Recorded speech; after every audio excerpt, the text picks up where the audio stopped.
Hello everyone and welcome back to another episode of the Very Cold Lasagna podcast, your filthy casual place for all those filthy casual takes on the world of sports. I'm your host, DylanLasagna, and this is episode number 158 of this icy yet spicy sports podcast.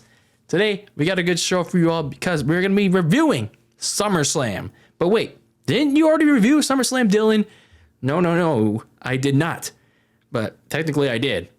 Just kidding, I'm contradicting myself. But we are reviewing SummerSlam that is deep in the dark depths of the freezer, the darkest depths of the coldest part of the Old Icebox. We're going back in time once again to review a SummerSlam. Yes, that's right, ladies and gentlemen. A SummerSlam that took place not that long ago. Yes, when I mean not that long ago, 10 years ago on this very day in 2013, August 18th, 2013. That is right, ladies and gentlemen. We're going to be giving you a retro review. Yes, another one of those of SummerSlam 2013. So I wonder where all of you were in 2013. It wasn't that long ago. 10 years might seem a lot like a long time, but let's be real with ourselves. Was it really that long? It certainly kind of doesn't really feel like it to me. If it was like 5 years, sure. Not that it might be a little bit of a long time, but 10 years, I don't know. I remember when I was where I was 10 years ago, going to, what was it? Junior year of high school. And then I think I was on vacation somewhere, before I had to go back to high school, for my junior year. And, SummerSlam is on. And the only way I could check in on SummerSlam was checking, refreshing the feed on WWE on the WWE app on my phone, or like going on a website on the WWE.com website and just like pressing the refresh button on my phone. That's how I had to check on the results. That was the only way I could keep up with anything WWE related back in the day. Like there was no WWE network. I didn't have resources back then. At least I didn't know of them. But yeah, that's pretty much how it was back for me as a WWE fan back in the day. But, I'm curious to how you guys were in 2013, and whether you're a wrestling fan, WWE fan at that point when it came to this event, or just in wrestling in general. But yeah, we're here to talk about SummerSlam 2013 in this retro review, since, it's still kind of the feeling of SummerSlam. Coming off the heels of SummerSlam 2023. I say that a million times. 2023. But anyway, yeah, we're coming off the heels of the most recent SummerSlam, and I thought it would be a good idea to revisit the SummerSlam that took place a decade earlier here in this episode. So before we get into our retro review of the biggest event of the summer, as they called it at the time, a little bit of housekeeping before we get things going. Obviously, our social media plugs first. If you want to follow me on social media, on Twitter and Instagram. Yes, Twitter. We're not calling it X. Of course, it's at Very Cold Lasagna. If you're listening to this on audio, whether it's on Apple or Spotify, make sure you rate and review the show. It means the world to me, and it provides me any feedback that I can use to improve the show. And if you're watching this on YouTube, make sure you smash the like button, smash the subscribe button, and leave a comment with your own takes, your own feedback on Very Cold Lasagna. And then, of course, share this with your friends, share this with a stranger, share this with your neighbor, share this with the rando. Just spread the word about Very Cold Lasagna and our icy yet spicy casual takes on whether it's wrestling, football, or anything I talk about here on this show. So that being said, let's get into our topic of the day. And that is, of course, going back in time, back into the deep, dark depths of the freezer.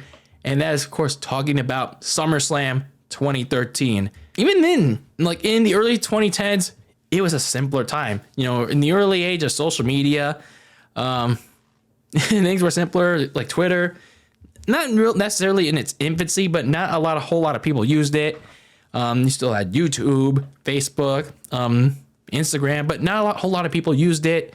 But when it came to WWE, they actually finally managed to know how to use it. But I digress.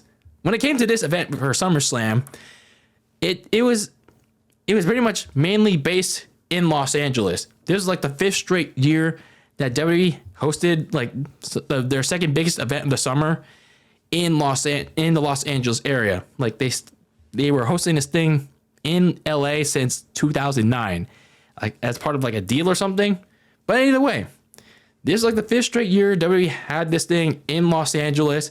And then, yeah, the very next year in 2014, that was the last one. And then they decided to go to Brooklyn. And then, you know the story from there, with the pandemic. And then after pandemic, they started to do stuff in the stadiums now. So this took place in the Staples Center, or unfortunately, as we like to call it now, Crypto.com Arena, you know, the home of the Lakers, the Clippers, the Kings, the LA Kings, by the way, not the Sacramento Queens, the LA Sparks, the variety of Los Angeles teams in LA. And for this SummerSlam, there were like 2 big matches that were going to take place in this particular SummerSlam. One of those matches involved 2 of Paul Heyman's, you know, one of the big managers in WWE at the time, and still today, 2 of Paul Heyman's big clients.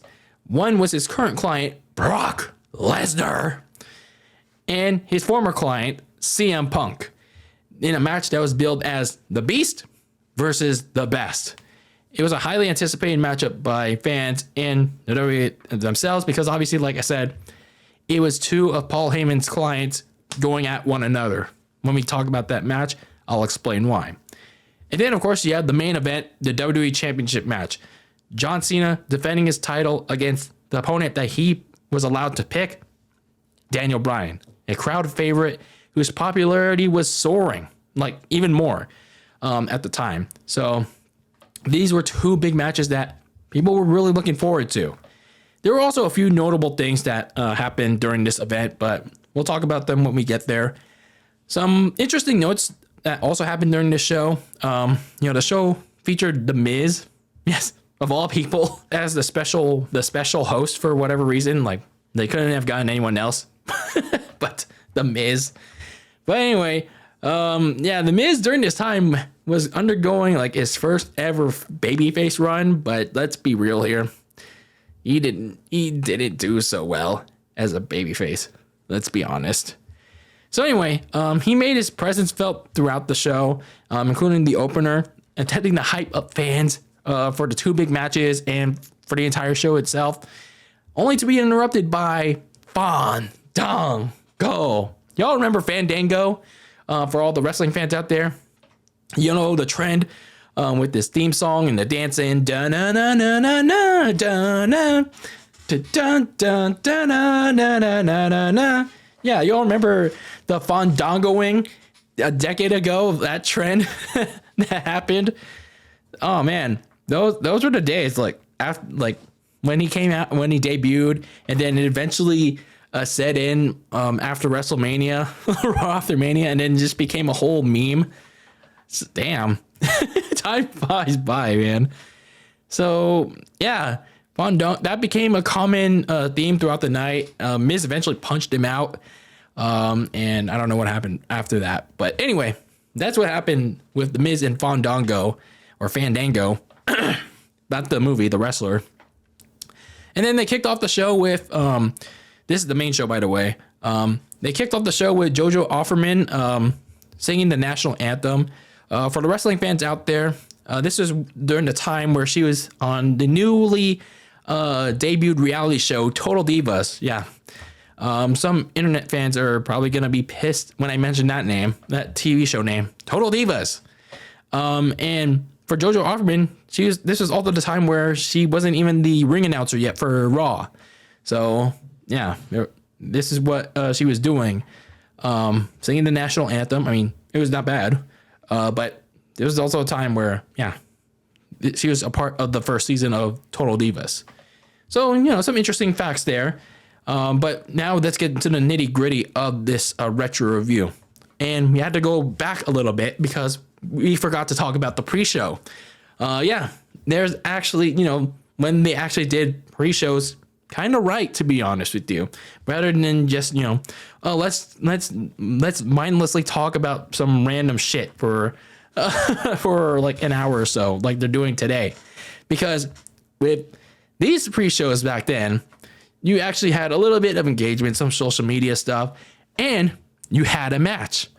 And this match, the United States Championship match between Dean Ambrose, now obviously known as Jon Moxley, going up against Rob Van Dam. Rob Van Dam won a battle royale on the Raw before SummerSlam to earn this title match against Dean Ambrose of The Shield.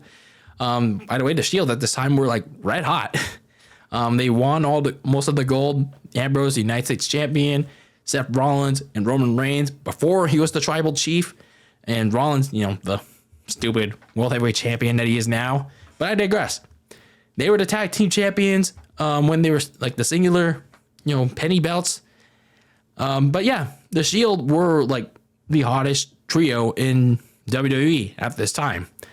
So Rob Van Dam, Mark Henry were confronted by the Shield like on that Raw after the Battle Royale. But then the Big Show returned to even the score, and then a couple days before SummerSlam, following Raw, they teamed up to defeat the Shield in 6-man tag team action. And I think that was the Shield's like just their third loss, but it was also their third loss in a month. So yeah, a little bit of a momentum downturn a little bit for that group that had been on this undefeated streak, and now they're just kind of losing. But as for this match, when Dean Ambrose came out, it was like, man, compared to him today, it's like, dude, he looked so much cleaner. Had that clean shaved look, the slick back hair. What happened to John? What happened, John? And, at that point, even though he was a heel, he was part of this mega heel group, Dean Ambrose was still kind of beloved by some of the fans in that LA crowd. And yeah, RVD was still also highly beloved by the fans as well. But I was kind of surprised during that time, during that point, there's still some fan support for Dean Ambrose as the U.S. champion. And then, you even had these divided dueling chants for Ambrose and RVD early in the match. So before they had a commercial break, yes, there was commercial breaks during these kickoff matches. Seth Rollins and Roman Reigns made their way down to the ring to try and distract RVD, but then so did Mark Henry and the Big Show. And then they went to the commercial break, as if it was like a freaking TV show recording. And then after the commercial break, RVD would hit his offense, like the spinning leg drop onto the barricade on Ambrose. And then Van Dam would hit the Rolling Thunder, 5-star frog splash. But then out of nowhere, Roman Reigns would hit a spear as soon as RVD got up. And then on pay-per-view, you would have a DQ finish. I mean, it's a pre-show match, so what is it going to matter? But it's kind of weird too, I guess, to protect Ambrose in some sense. But yeah, all the Shield was doing by that time was, in order to protect them, they gotta lose by disqualification in some sense. So, this Roman Reigns speared RVD, and then they avoid the beating of the Big Show and Mark Henry. And I gotta say, this was a fun pre-show match. You had some nice back and forth offense from both Van Dam and not Moxley, Dean Ambrose, who did pretty well to counter and slow down Van Dam's speedy offense when he needed to. It was a little surprising that this match didn't make it to the main card for as fun as it was, but it did its job to get the crowd hyped up and excited going into this main show. So what happened afterwards for both of these guys? Well, obviously for the Shield, I'll explain what exactly they did after what their roles were a little bit later on, because, well, something big happened to them. Meanwhile, for Rob Van Dam and the Big Show and Mark Henry, well, they didn't exactly feud with the Shield other than the Big Show. Rob Van Dam, he moved on to feud with Alberto Del Rio for the World Heavyweight Championship. And then Mark Henry, he took some time off and came back at Survivor Series, and he even shaved his head.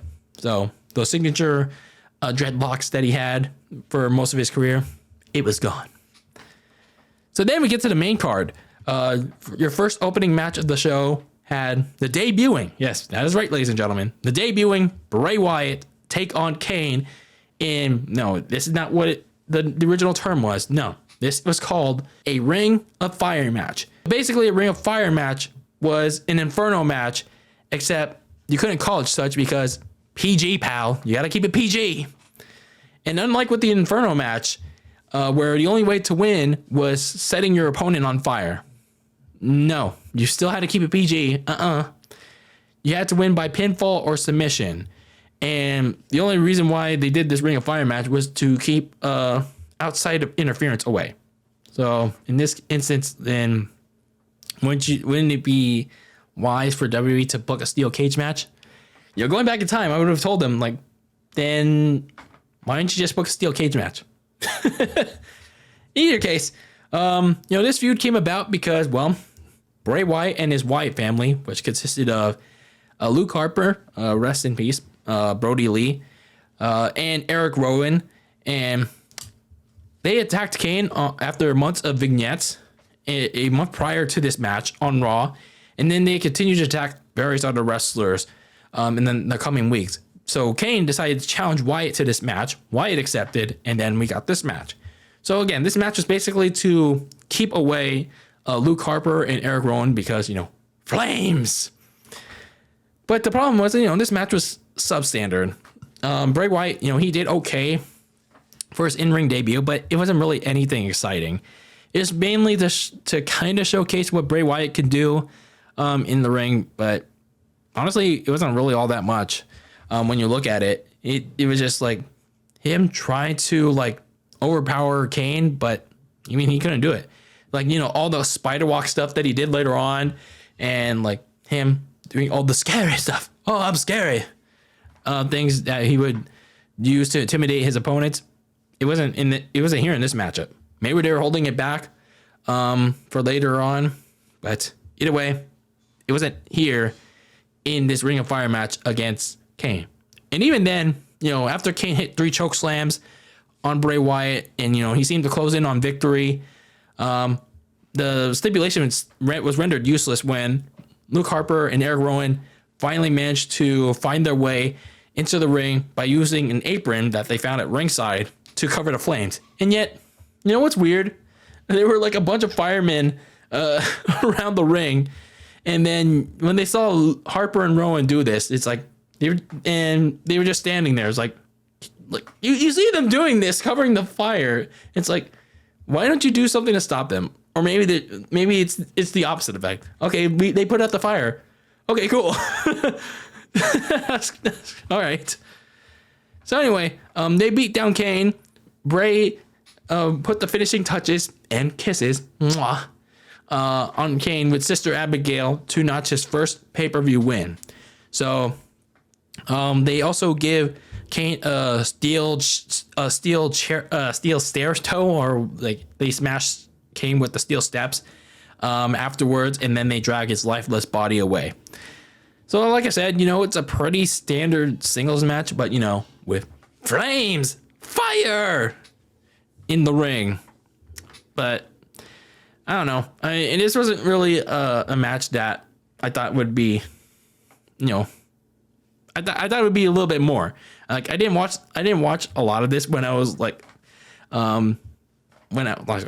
age was I? Junior year, high school. Like I said, I only watched the big matches. So I was kind of going in, it's oh, maybe this match would be good, and then it wasn't.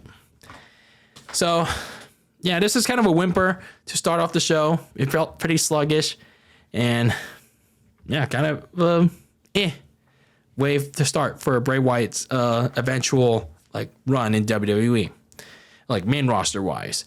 So for the Wyatt family, they wouldn't do so much after SummerSlam until they had their next major feud in November with CM Punk and Daniel Bryan. Meanwhile, for Kane, he took some time off in real life to film his next WWE Studios movie, See No Evil 2. After that was done, he would begin to transition into a certain gimmick that we're going to talk about later on. So stay tuned for that. So next we have our next matchup, and that was Cody Rhodes versus Damien Sandow. This was the Cody Rhodes before, whoa, he was the American Nightmare. So before he was that, he was in an alliance with the intellectual savior of the masses, Damien Sandow. And their team was dubbed Rhodes Scholars. It was kind of a solid name there, but unfortunately, they didn't have a lot of success with that team. So that team ended when Damien Sandow would turn on Cody Rhodes a month prior at the Money in the Bank pay-per-view in the titular match for the world title Money in the Bank contract. Yes, there were two different Money in the Bank contracts. And no, there wasn't one for the women's at the time. There was one for a WWE title contract, and then there was one for a World Heavyweight Championship contract. Yeah, that was why the Money in the Bank pay-per-view existed, ladies and gentlemen. So anyway, Cody would get his revenge for Sandow costing him the ladder match by tossing his briefcase into the Texas Sea a few weeks later. So Sandow would introduce a custom briefcase. I'm not sure what exactly he called it, but it was like this red crimson design, and then he handcuffed himself to it to assure that Cody wouldn't steal it away. So there was that. So for this match, Damien Sandow cut a promo beforehand, assuring that he would send his former sidekick, or his Robin, Cody, from which he came. His family full of carnival clowns. You're welcome. It kind of makes me miss Damien Sandow a bit because, he was okay. He was solid in the ring, but that gimmick, and then his promos were not half bad. Sure, some people shit on Damien Sandow, but at least he had a character. A solid character. And then later on, with the stuff with the Miz, and he was actually not bad. He was actually not bad in terms of trying to be a character. And then before, there was adrenaline in my soul, something, Cody Rhodes. You had, whoa, you were smoking mirrors. Cody Rhodes came down with the brown hair, not the blonde one that you see now. And he was ready to kick Damien Sandow's ass. Unfortunately, there wasn't really a whole lot noteworthy from this matchup because it's mostly technical wrestling bullcrap. Cody Rhodes ends up winning with the crossroads out of nowhere on Damien Sandow. As Michael Cole mentioned, though, Sandow was still the Money in the Bank holder. And yeah, unfortunately for this matchup, I don't really have a lot to say because it's it's just It's really it is kind of I didn't really care. It's I really didn't care for this matchup. But at least for Cody, he would get into a major feud a month later with, again, the certain group that I'm going to talk about at the tail end of this retro review over what they did to his brother, Goldust. Meanwhile, for Damien Sandow, he was going to hover around the mid-card, and then he eventually cashed in his Money in the Bank contract the night after Hell in a Cell to a certain someone. And unfortunately, he became the very first man to truly fail cashing in the Money in the Bank contract because he lost cleanly. Poor Damien Sandow. So our next match, our third match, was the World Heavyweight Championship between Alberto Del Rio going up against Christian, where he only had one name, Christian, not Christian Cage, Christian. The reason why this match happened was, Christian won a triple threat #1 contenders match against Rob Van Dam and Randy Orton to earn himself one more match for the World Heavyweight Championship. So, Christian at this time was dealing with a lot of injuries. He was kind of at that point where some people were considering, where some, I hate to say it, are bashing Liv Morgan for, calling her injury prone. But at this time, that was kind of the point where Christian was, was battling all these long ass injuries with the shoulder, a concussion. He's kind of at that point where he is kind of having all these injuries. in the later stages of his career. And you're wondering, like, is he going to get another shot like this at a world title? Meanwhile, for Alberto Del Rio, he was back to being a heel after the failed babyface experiment that happened earlier in the year. You know, they tried a babyface run with them because I think they were fresh out of babyfaces at that time. It was either that or there was nobody to fight. I think the World Heavyweight Champion was Big Show that was available. So they turned Alberto Del Rio face, even though it was kind of forced, but nonetheless, that's another story for another time. It was also during this feud that he got rid of his personal ring announcer, Ricardo Rodriguez, by attacking and firing him a few weeks prior to this matchup. So before the match, like during the ring introductions, Lillian Garcia was requested by Del Rio to introduce him in Spanish. So for this match, I thought it was actually, some of you may be surprised by this, I thought this was good. I thought this was a pretty good matchup. Del Rio, frequently targeting Christian's shoulder, the one that kept him out of action for, I think it was 10 months, as they pointed out. He weakened it, as, Del Rio frequently does for his matches, to set up his submission finisher, the cross arm breaker. And then the back half of the match, it got really interesting. Del Rio had some nice counters for everything that Christian threw at him, like his Christian tried a high flying back elbow, and then Del Rio stopped him with a backstabber off the top rope. And then he countered Christian's spear into a drop kick for a near fall, like when Christian ran towards him. I thought these were like good counters, and Del Rio was like, what do I got to do, man, to put him down? Same thing with Christian. He provided some close falls of his own with a top rope hurricanrana. You saw the desperation for both of these guys in trying to win this match. And then Christian would hit the spear, but he used the injured shoulder, and he couldn't cover Del Rio because of it. And that allowed ADR enough time to recover, lock in the cross arm breaker. And Christian tried to fight out of it, tried to get a rope break. But in the end, Alberto Del Rio eventually tapped him out to retain the World Heavyweight Championship. So, yeah, I thought this was a good back and forth matchup. Played to Alberto Del Rio's aggressiveness that WWE kept pointing out for whatever reason, but also Christian's desperation, his will to fight, to try and win that one more match. And I thought it told a solid story in the ring. I think this match, it sounds kind of weird. It doesn't get talked about enough. Even though like some people crap on Alberto Del Rio, and rightfully so, for his real life antics that he would do later on. But this match could be. It's kind of weird to say it's an underrated match. I'd say it's an overlooked match. I guess that's the better way of saying it. So afterwards, Del Rio had an interview with Renee Paquette, or as she was called at the time, Renee Young, and told the world that Latinos around the world had a hero to look up to. And his name was the World Heavyweight Champion, Alberto Del Rio. So, yeah, Del Rio was still your World Heavyweight Champion. So, after this, Del Rio would defend his World Heavyweight title against Alberto Del Rio versus Alberto Del Rio. That would sound weird. Against Rob Van Dam at the next two pay-per-views, the first ever Battleground pay-per-view and Night of Champions. In reverse order, by the way. Before he dropped it to a returning John Cena. I'll explain why returning Cena in a bit at the Hell in a Cell pay-per-view.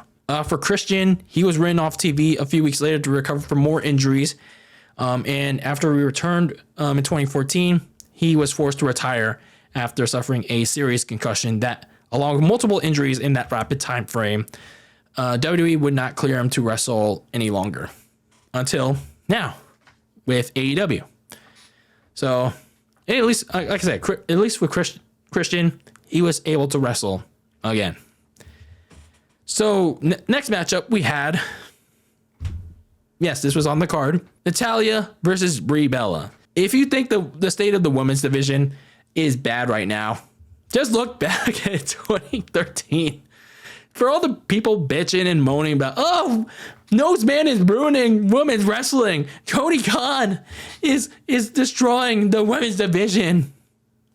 Just look at this shit in 2013. I mean, sure, you had some balance, some interesting stuff, but yeah, look at the state of the women's division then, at this point, and then now.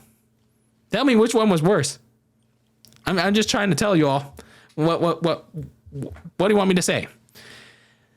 So anyway, for this match, this was basically a feud stemming from the new, at the time, Total Divas reality show, and what was going on like in those episodes. Again, I don't watch Total Divas. I never have. But anyway, this was a new show that was going on at the time, and it was drawing in some mainstream attention from other outlets, and I guess for WWE.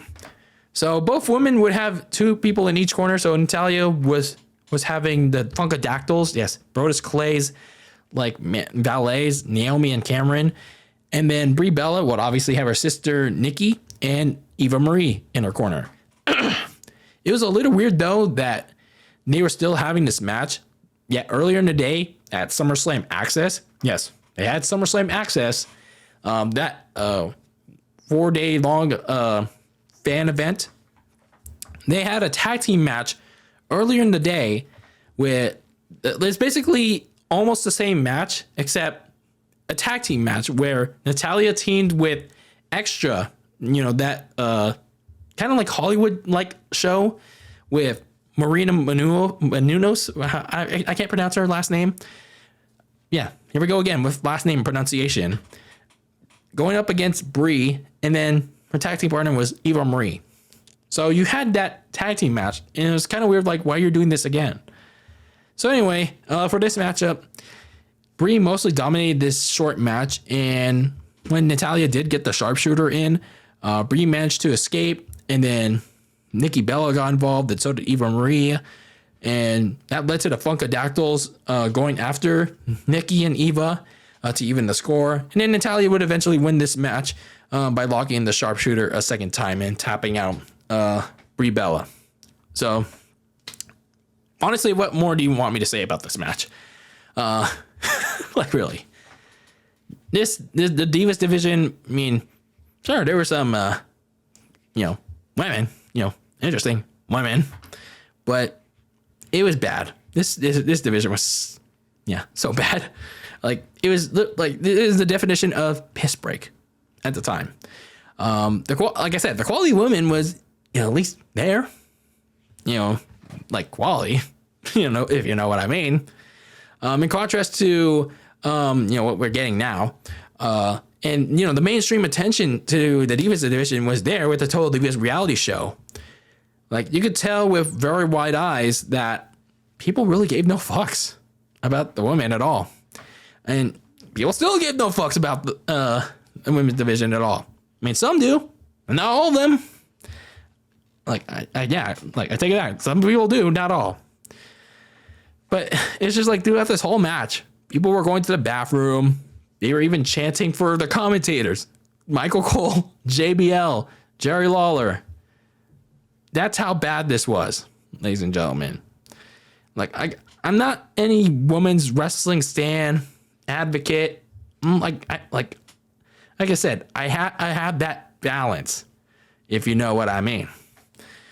I'm just trying to state where things were at the time for the women's or the divas at the time. And to be fair, this women's revolution that we're getting now, is it really that much better? Is it really that much better? To be frank, the only thing that's different is like, oh, women are getting more TV time, and there's no Total Divas, and I don't know. Is there really that much difference? I like you guys to sound off on that. So before the next matchup, we had a segment with Ryback, or as I like to call him, Ryberg, he was basically Goldberg. And during this time, he was a heel, and he was like trying to undergo this heel turn by basically being a bully And he roasted the guy in charge of catering because the soup was cold, even though the guy said it's supposed to be cold. So when Ryback asked him to take it away, he assumed that he was trying to make a move on him, trying to attack him. So Ryback poured the soup on him inside his shirt and on his head. Yeah, this segment was stupid. So then we had the first of two big matchups of the night. And that was, of course, the match that I watched very intensively. Of course, me being young, I watched very intensively once I got home from that vacation. Like, I tried to find whatever way I could, the replay. And that was this match. Brock Lesnar versus CM Punk, the best versus the beast. CM Punk, and Paul Heyman, they had this close relationship behind the scenes when CM Punk first came on the scene in WWE. And Heyman had this heavy influence in Punk early days in WWE. And then, during CM Punk's WWE title run, like in the back half portion of it, Paul Heyman got a chance to work with Punk as a manager. And they were a pretty solid pairing to that.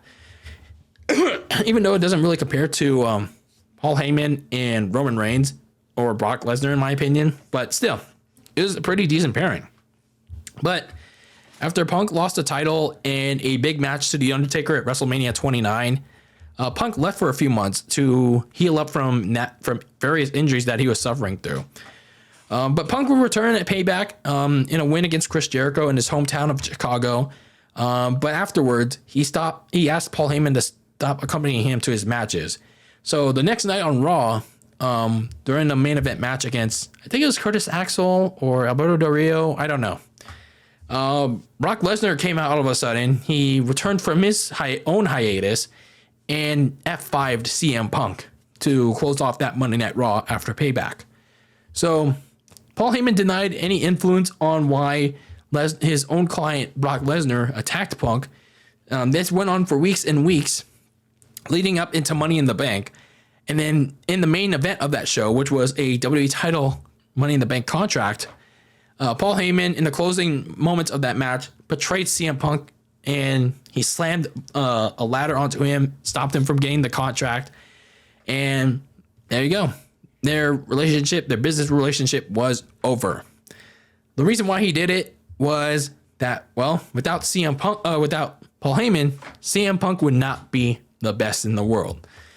And this brought out Brock Lesnar, and he would attack CM Punk, setting the stage for this SummerSlam feud between the two Paul Heyman guys. So I was excited for this match going into that SummerSlam when I was a wee little teen. And then Paul Heyman announced just moments before the show started in a pre-show that this would now be contested with no disqualification. So even more exciting. So this match, with it being no disqualification, this was honestly one of my favorite matches. Not all time, but I'd say SummerSlam history. And one of my favorite Brock Lesnar matches, to be honest with you. Sure, people rag on CM Punk for being a mark, being a bitter individual, but hey, him and Lesnar, this was a really good match. And let me get into it why right now. So for this match, the fans may have been behind CM Punk, like going in with this entrance, but Lesnar really put him at a disadvantage, obviously, with his clear power, his clear strength. But CM Punk, he got back into it with this kick, this high knees, and a suicide dive. But Lesnar literally shoulder tackled him when Punk had the steel steps on him. It's like, okay. He literally brought his football background, his brief football background, and just like shoulder tackled CM Punk. Like, okay. He like freaking linebacker out here. So they would trade some offense in. Punk like briefly had the momentum on him, but again, he was so focused on Paul Heyman, so bitter on the betrayal that he forgot about Lesnar. And then for half of this match, Lesnar would just basically manhandle CM Punk. And it really included him yelling, "Best in the world!" like so high pitched. Like, bruh, this was before Lesnar was doing all the funny shit as Cowboy Brock. But you would get like very brief, like funny shit, like him yelling high pitched shit, like him that same year where he had that famous meme going, oh, on that no holds barred match with Triple H, and now you get him yelling in a very high pitch like this. So anyway, Lesnar would go after Punk's midsection, which was kind of odd, considering what would be revealed later on, that Punk was dealing with the untreated staph infection. So kind of an odd choice there. But Punk finally would get the momentum back, biting Lesnar in the ear, like, you a vampire or something? And then he rallied for a bit. You got the elbow drop. He tried to go to sleep, but Lesnar countered into a Kimura lock. And ironically enough, that was the same move that made Triple H tap out at the same event a year prior, for those of you that were keeping track. But Punk countered into an armbar and transitioned to a triangle choke to try and make Lesnar tap himself. And he actually had it locked in for a good amount of time. But Lesnar eventually powered out with a power bomb for another near fall. And Lesnar would do the Three Amigos on CM Punk in what would basically be a prelude to next year's Demolition on a certain individual. But anyway, he grabbed the chair afterwards, but he took too much time and let Punk dive onto him again. And then once they got back into the ring, Lesnar took a punch to the dick, which even then, back then, was again his kryptonite. Dick punches, dick kicks, anything related to the dick. Lesnar, it was his weakness, but still managed to kick out of a top rope chair drop by CM Punk. And then that's when Paul Heyman decided to get his walrus ass into the proceedings. Lesnar tried to go for an F5. Punk saved himself by literally grabbing onto Heyman. He hit the go to sleep, but Paul Heyman would break the count, even though Lesnar technically kicked out. So I don't know why he tried to save his client. But anyway, Punk would chase around Paul Heyman because of this. Lesnar catches him in the F5, but Punk actually countered with a nice DDT and locked in the Anaconda Vice on him. Lesnar looked like he was ready to tap, but Heyman would come in with the chair, but Punk caught him in the act, and he decided to lock in the Anaconda Vice on Paul Heyman. But boy, was that a big mistake, Mr. Punk, as Lesnar beat him down with the chair a couple of times, and one F5 on the chair later, Lesnar wins the match. So, boy, wowly. Now I get it. They didn't use a lot of weapons in this match, but honestly, they didn't really need to. This is basically a match of just trying to take down the beast and using the advantage to your stipulation if you were CM Punk. Punk being trying to prove that he's the best by outsmarting the beast, doing all he can to put down the bigger Lesnar on multiple occasions.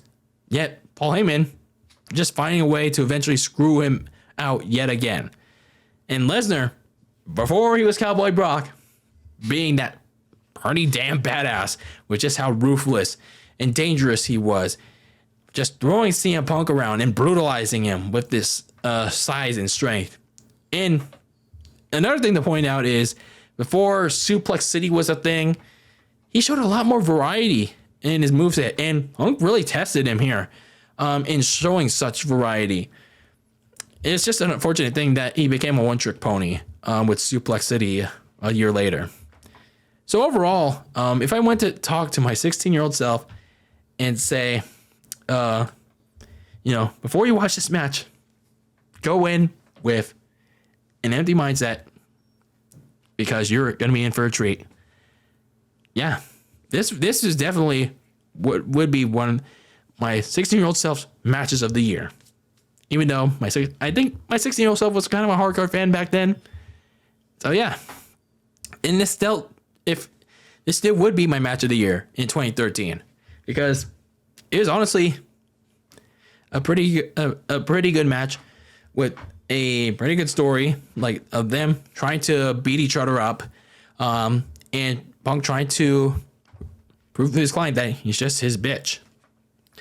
So after SummerSlam, you wouldn't see Brock Lesnar again, like as per normal with Lesnar, in his part-time schedule, but you knew what happened next year, in 2014, and what transpired. Meanwhile, for CM Punk, unfortunately for him, the downfall of his time in not just WWE, but his wrestling career at that point began to take shape.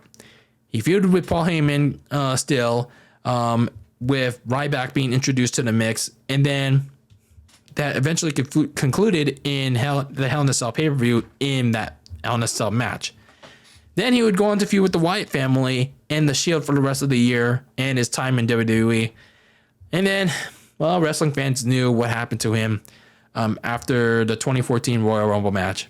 So, yeah, unfortunate for CM Punk, but it just happens when you're bitter and you're a mark for yourself. So, yeah, but still, good match though. This is a very good match.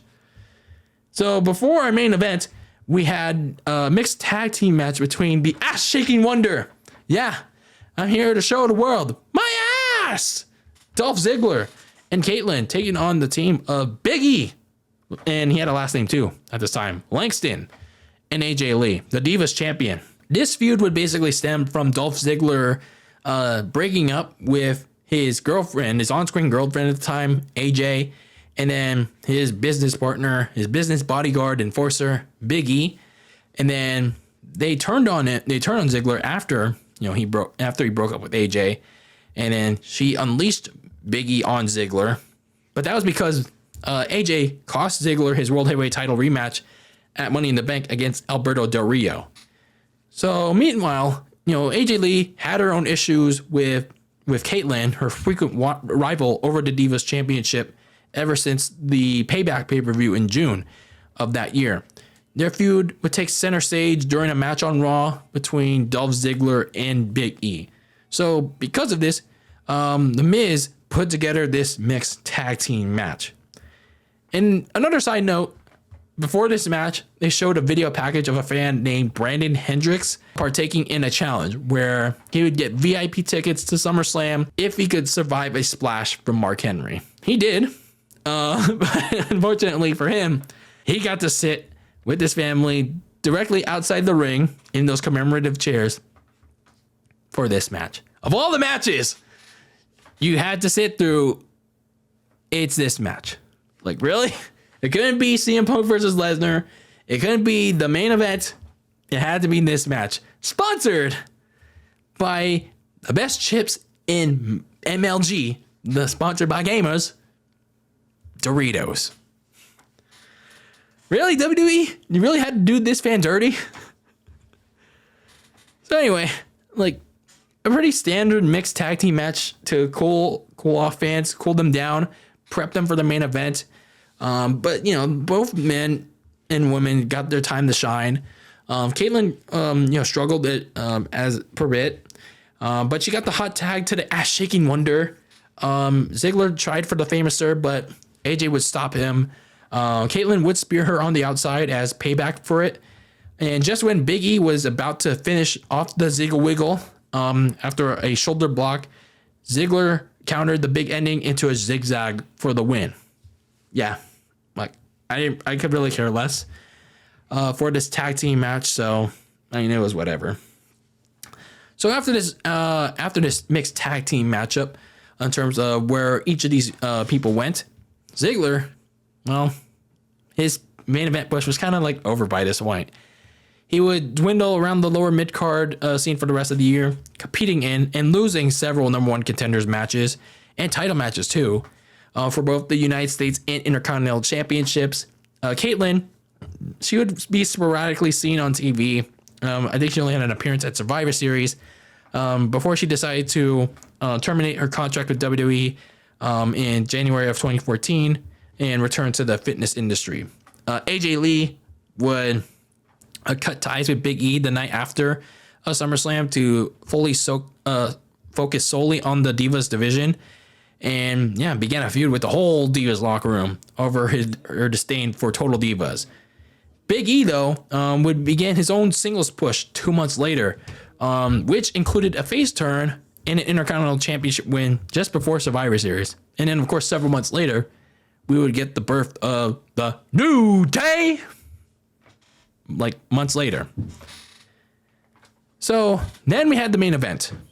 We had the main event matchup between WWE Champion John Cena going up against Daniel Bryan. Cena, the defending champion, and then the man he picked to face him for that title, and the crowd favorite, who was red hot, and his popularity surging even higher during this time, the yes man, Daniel Bryan.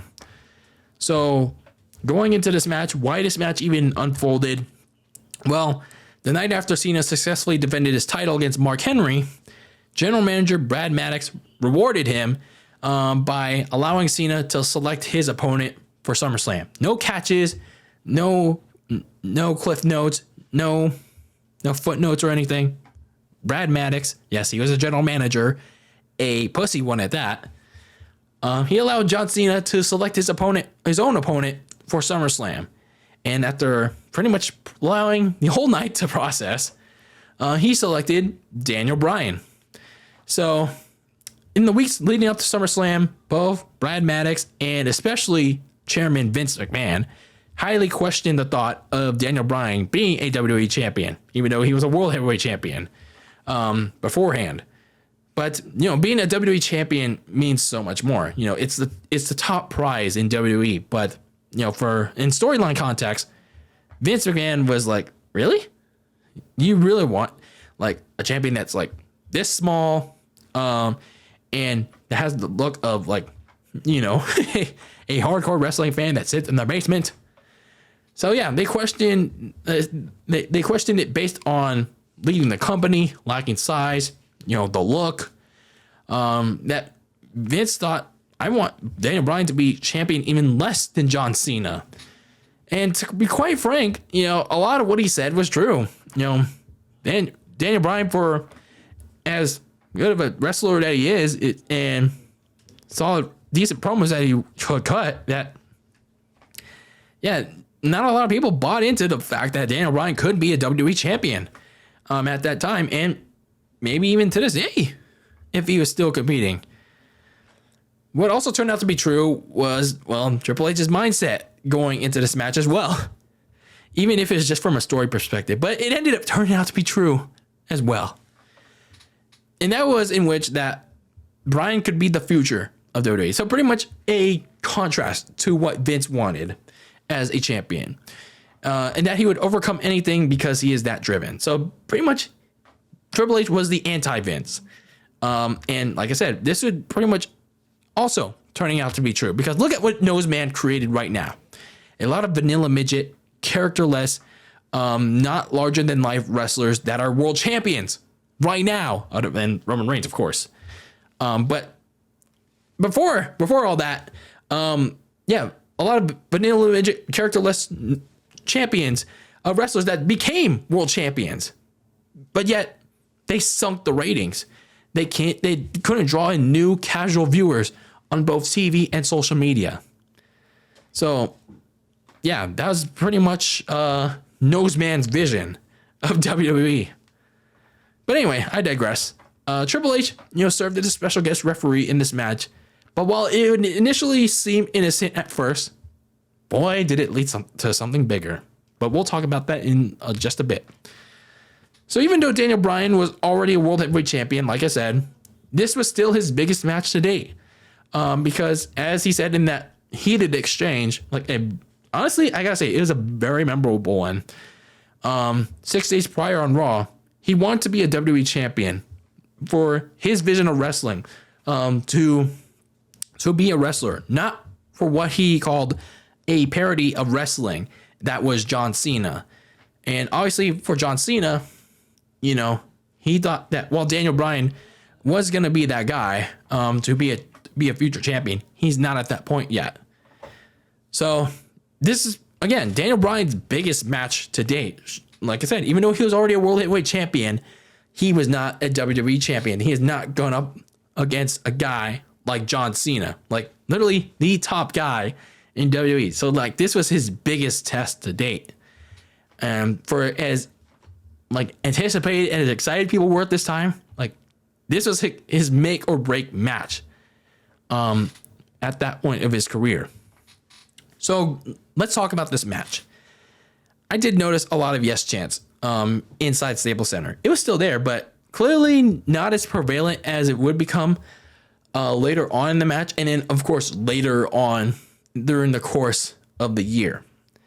Meanwhile, for John Cena, I did not point this out yet, but he was heading into this match with a swollen elbow injury. He had that baseball elbow that you see now, if you're still watching wrestling, that Sami Zayn, the undisputed one half of the undisputed tag team champions, has right now. It's like a baseball sticking out of your elbow. So he had a swollen elbow injury, but he was still kind of healthy enough to compete here. So for a good portion of the early portion of the match, the two would trade the advantage, had some chain wrestling. John Cena, though, gained the full advantage, sending Daniel Bryan off the apron, off the announce table, and then suplexing him off the steel steps onto the solid steel floor. And then for several minutes, John Cena would just use his power advantage to manhandle Bryan for several minutes. But then, Daniel Bryan would eventually switch the momentum on his side. He did his comeback, but then Cena countered it into his own comeback that Daniel Bryan stopped quickly with a flying drop kick for a near fall. But then, John Cena eventually did get the comeback in with the 5-knuckle shuffle, but then they just started countering each other's moves. So at a later point in the match, Daniel Bryan started targeting Cena's injured arm because, that wasn't really played up a lot, but Daniel Bryan started to play on it. He targeted Cena's injured arm. He tried to weaken it for the yes lock and even locked Cena in his own STF.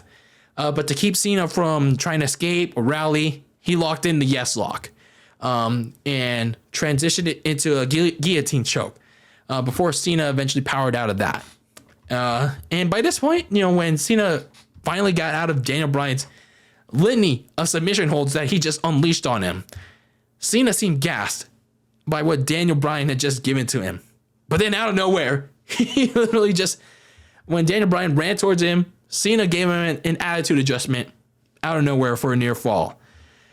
And this match was pretty crazy by this point. You had a good early balance of chain wrestling, and then you had a lot of surprise spots and heat of intensity with, is Cena actually going to tap to Daniel Bryan this quick?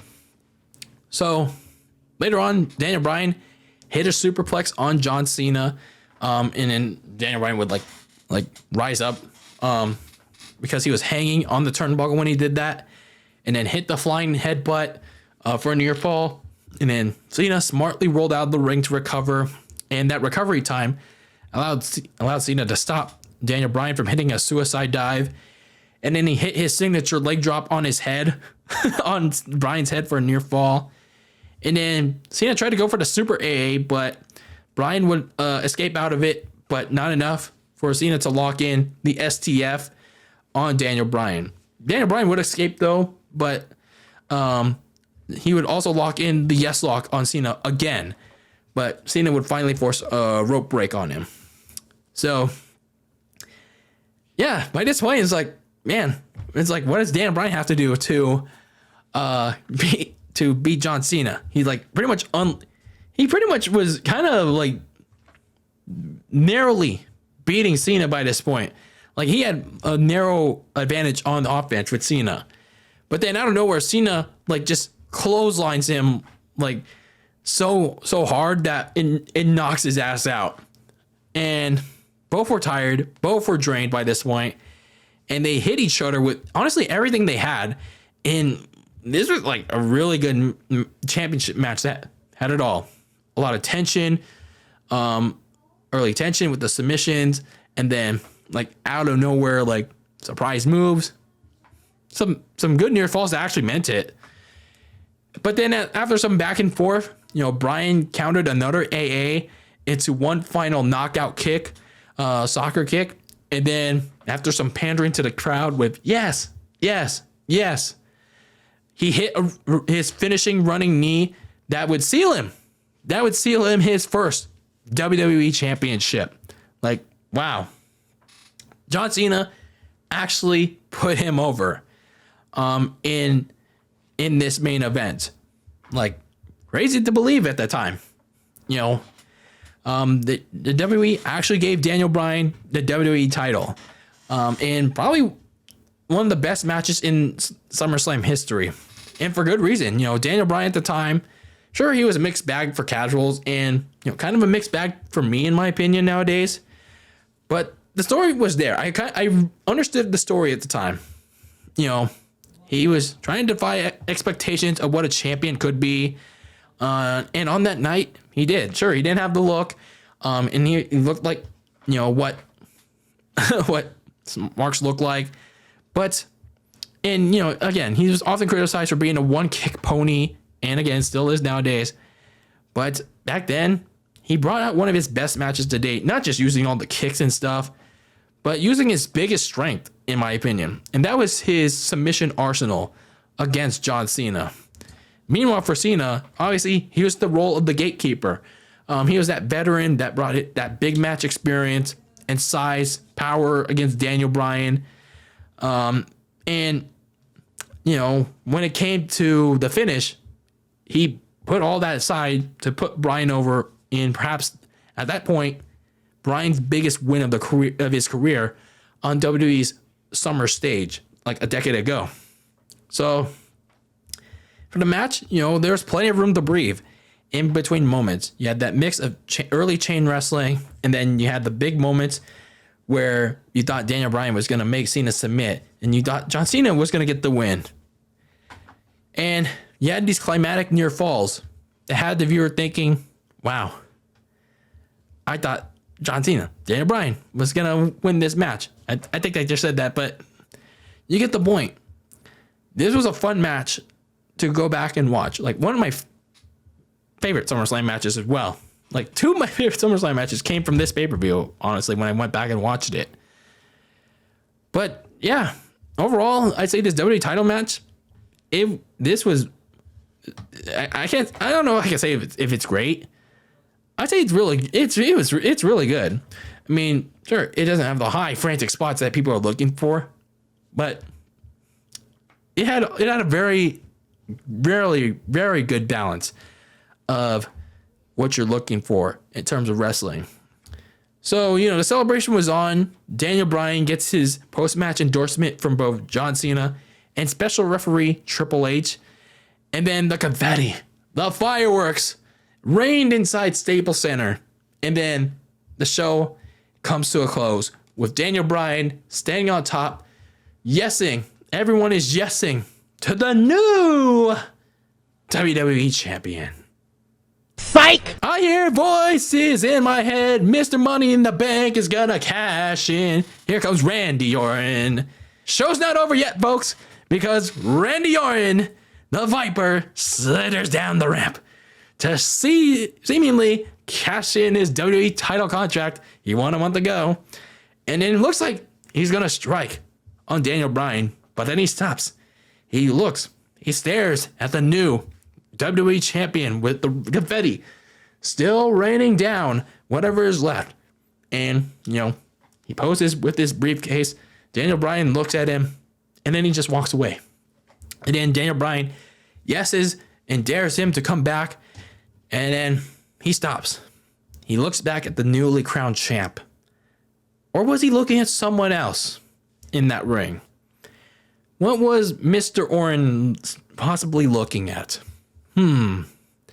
Now, see, I haven't talked about the special guest referee all that much in this portion of the review. And there's for good reason. Because all match long, Triple H was just like any normal referee, calling the match down the middle, being impartial. But then, boom! Daniel Bryan nonchalantly kept his attention towards the Viper, and then out of nowhere, the game strikes. He stuck his big nose where it didn't belong, and then laid out Daniel Bryan with the infamous pedigree heard around 2013. And then Randy Orton slithered his ass back in the ring, briefcase in tow, handed his former rival, hated rival by the way, the contract, and then seconds later, after Triple H demanded, ring the bell, ring it, Orton would complete the first heist of the decade and become the new WWE champion and silencing Staples Center to close out the night as people looked in horror at what had transpired at the heist that Triple H and Randy Orton pulled. Like that moment, man, still gives me goosebumps with the tease, Triple H backstabbing Daniel Bryan, and then the cash-in that completely silenced the arena, man.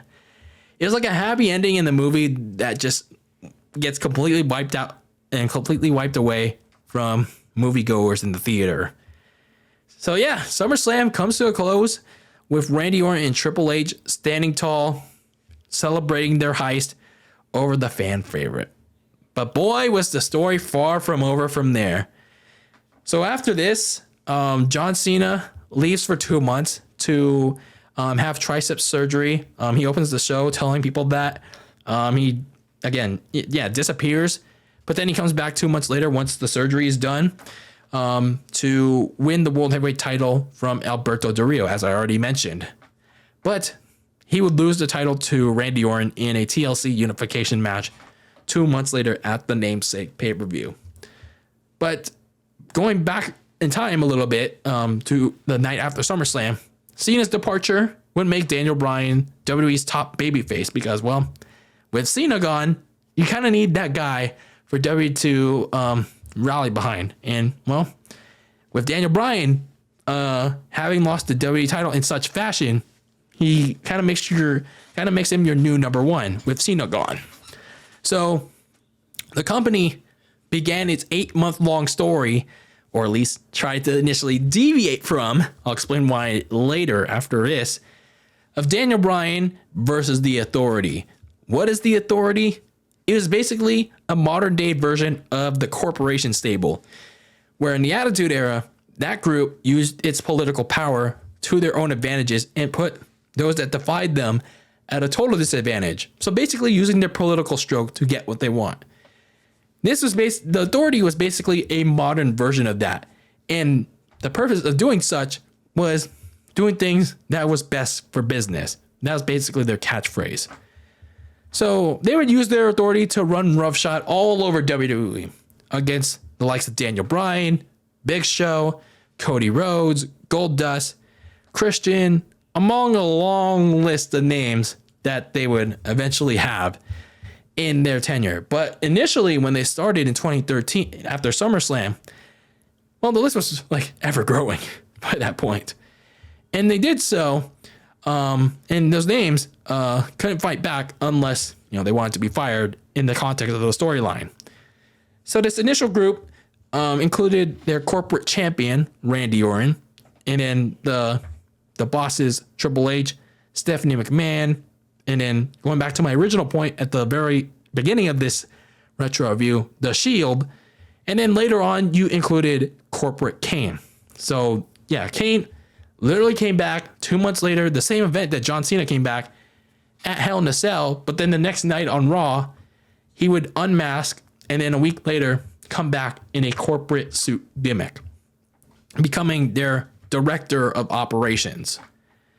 So yeah, the Authority was born the next night on Raw, and then Daniel Bryan would begin a months-long feud with them that they initially tried to go away from.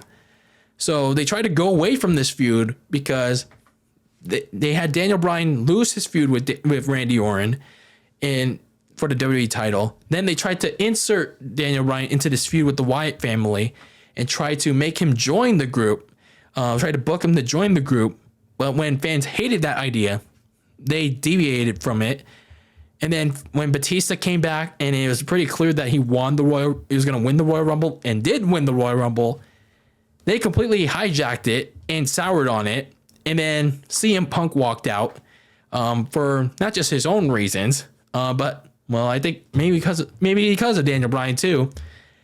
And then you knew what happened from there with the whole Yes movement and in WrestleMania 30. Yeah, you can get my full thoughts on that in the second ever retro review on Very Cold Lasagna for WrestleMania 30. So overall, SummerSlam 2013, I don't know. I'd say it's a solid show. Even though there's only like 3 matches that you can go back and watch. But at least at the time, it still had some name value on it.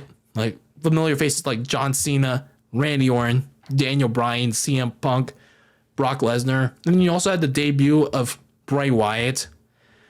But I mean, aside from the 2 obvious big matches and then the overlooked match in the World Heavyweight Championship match, I gotta be honest with you, this card was not that great. And the one debut match with Bray Wyatt was kind of disappointing, to say the least. So if you're a wrestling fan and you want to think to yourself, like, hey, there's SummerSlam 2013. Should I go back and watch this? Well, if you want to see CM Punk versus Brock Lesnar or John Cena versus Daniel Bryan, and maybe even the World Heavyweight Championship match, then I would tell you, in my opinion, no. There's a lot of filler on this show, and it's just not worth your time, to be honest with you. It for an event that's called the biggest event of the summer a decade earlier, yeah, it does not live to its billing other than 2 or 3 matches. So it was kind of a letdown, to be honest with you. But by that point, it was kind of a state of WWE. They were kind of like rolling their wheels, and well, they still are to this day. But anyway, yeah, that was SummerSlam 2013. That's another addition to the Old Icebox, now in the freezer as well. So let me know if you watched SummerSlam 2013 back in the day, or you decide to go back and rewatch it, or it was your first time in today watching it for the first time. So I'd like to get your thoughts on this event in the comments below on YouTube or on DM on social media, on Twitter or Instagram at Very Cold Lasagna. I'd like to get your thoughts on the event that took place a decade ago. That is SummerSlam 2013. But anyway, that is it for this episode of Very Cold Lasagna. I am your filthy casual sports host, Very Cold Lasagna, the host, DylanLasagna. And thank you for tuning in to this icy yet spicy sports podcast. Excuse me. And keep that lasagna very cold in the fridge with your takes on the world of sports. And who knows what's in store for the next episode. Maybe we continue to go back into the deep depths of the very cold freezer. Stay tuned until the next episode. But until then, and until next time, peace out.